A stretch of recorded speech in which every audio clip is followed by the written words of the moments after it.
Hello everyone, welcome back. In today's video, I'm going to show you how to create a redirect worker in Cloudflare and send visitors to one URL to another.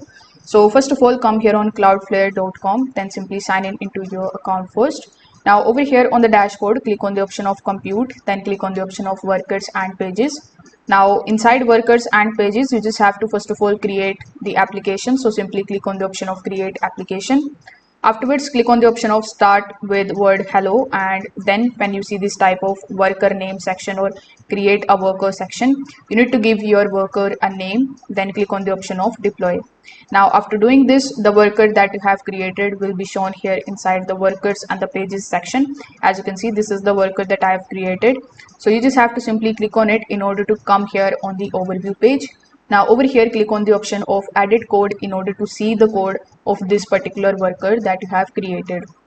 Now you need to simply just press Ctrl+A on the keyboard, and then you need to simply remove the code over here, and you need to replace the default code with a simple redirect using response.redirect. For example, you can set the destination URL to your new website, and then you can use 301 as the status code for the permanent redirect. For example, your worker can redirect every request to this particular code. So I'm going to put that code in the description as well. So it is going to be this. So once you are done with this, simply click on the option of deploy on the top right hand corner in order to publish the worker. Now you will need to connect the worker to the URL that you want to redirect. For that, you just have to simply just go back and here click on the option of domains. Inside it, you will find the option of custom domains and the routes. So over here, click on the option of add domain.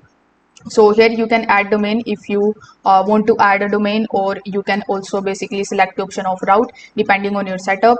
So routes map matching URL patterns to your worker. Finally, simply open the source URL in your web browser and confirm that it automatically sends you to the destination URL. So if this video helped you out, make sure that you like this video and subscribe to the channel. Thanks for watching.